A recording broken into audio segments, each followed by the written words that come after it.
Donc Igloo France Cellulose, c'est le leader français des fabricants de ouates de cellulose. La matière arrive chez nous, donc déjà fabriquée en papier. On la compresse pour la recevoir en balle. On la redécompacte pour pouvoir la broyer et la défibrer. Et on la recompacte pour pouvoir l'expédier chez le client qui, lui, la redécompacte à l'aide des machines. Donc c'est qu'une histoire de compression, décompression et enséchage. Donc la première ligne, quand elle a été montée, on avait une production, on a commencé à 260 sacs à l'heure, en moyenne. On a évolué au fur et à mesure du temps par rapport à la vente et par rapport à tout ce qu'il y avait. Donc on a réussi à monter la machine jusqu'à son maximum en 380-400 sacs à l'heure. Évidemment, ça n'a pas suffi non plus. Donc on a continué un petit peu plus à pousser la machine. Et quand on s'est rendu compte que la machine était rendue à 110-120% de sa capacité, on a évidemment décidé de réinvestir dans une deuxième ensacheuse. Donc on a environ 800 tonnes de papier en stock. Hein. On consomme 80 tonnes de papier jour.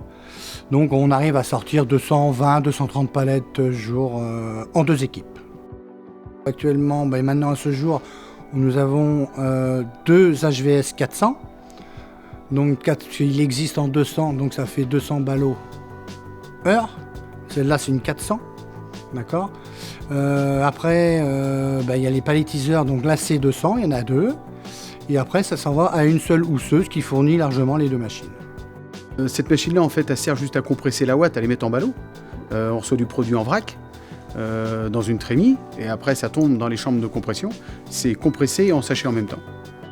Chaque sac est pesé. S'il n'est pas bon en poids, il est rejeté.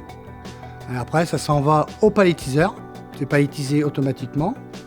Et après, ça s'en va dans la housseuse. Par contre, nous, le choix des palettiseurs par rapport à un robot qu'on aurait pu mettre en fin de ligne, moi, c'était vraiment important d'avoir chaque ligne indépendant, que ce soit ensachage, palettisation, pour que de façon à ce que s'il y a une ligne qui est arrêtée, que l'autre tourne toujours. Et dans ces cas-là, on augmente la capacité de l'autre et ça nous permet d'éviter de trop perdre. Donc la housseuse que nous avons, c'est une housseuse avec gaine rétractable, parce que nous, on a choisi cette solution-là pour pouvoir stocker les palettes à l'extérieur avec un film anti-UV 6 mois. Donc ce qui fait que ça nous assure une étanchéité complète, au lieu d'avoir un film comme la plupart des filmeuses qu'on a à l'heure d'aujourd'hui.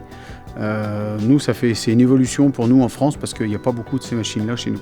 Alors, outre l'avantage logistique en interne, il y a aussi un avantage logistique chez les clients, qui peuvent aussi stocker en extérieur avec ce système de housse.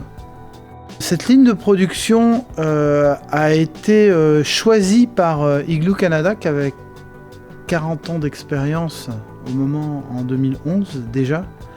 Donc cette expérience, on a voulu en bénéficier. L'installation, ça a été un gros challenge. Voilà, déjà, la première a été un vrai challenge à relever. La deuxième, ça a été de la mettre dans un mouchoir de poche, parce qu'évidemment, on n'avait pas beaucoup de place, donc il a fallu déplacer la trémie, il a fallu dépasser pas mal de choses. Et ça a été compliqué, mais l'objectif a été réalisé. Au montage de la deuxième ligne, c'est là que j'ai connu justement qu'on a appris à se connaître avec les techniciens de chez Premier Tech qui sont sur le site. Très bien. Ils étaient très compétents dans leur travail. On voit bien qu'ils connaissaient très très bien les machines. Ayant connu la première ligne et la connaissant par cœur, j'ai pas eu de doute sur la deuxième ligne. Voilà, on savait qu'il y a eu quelques évolutions qui ont changé par rapport à la première, mais on n'avait pas de doute, on n'avait pas de crainte, ça s'est très bien mis. Il n'y a pas eu de surprise, on va dire. On était très bien guidés. On a réussi à se dépanner tout le temps comme ça, au départ. Donc là, à l'heure d'aujourd'hui, on a 2 machines qui sont capables de faire l'une et l'autre 400 sacs à l'heure. Mais nous, c'était pas le but. Nous, le but, on a choisi 2 machines de faire 400 sacs à l'heure pour pouvoir, si jamais il y a une machine qui tombe en panne, pour pouvoir pallier à la panne et pouvoir augmenter la capacité de l'autre machine. Donc là, à l'heure d'aujourd'hui, on est rendu à une moyenne de 570-580 sacs à l'heure. Au niveau des ensacheuses et palettiseurs, on a laissé le même personnel et on a centré les commandes entre les 2 machines et le même opérateur s'occupe des 2 machines en même temps. Les machines que nous avons là sont très automatisées, donc qui nous laissent une souplesse avec du personnel en moins, d'où l'automatisme. La collaboration se passe bien dans tous les domaines, que ce soit les pièces, que ce soit le dépannage, que ce soit la fabrication. Chose qui est très importante à l'heure d'aujourd'hui chez un fournisseur. On a l'assistance qui est vraiment bien, 24/7. Chez vous, c'est moins compliqué. Voilà, ça réagit assez bien, donc ça, j'en suis très content. Et quand, même aujourd'hui, si on est embêté, on les appelle. On appelle le service 24/24 Premier Tech. On est toujours renseigné comme il faut.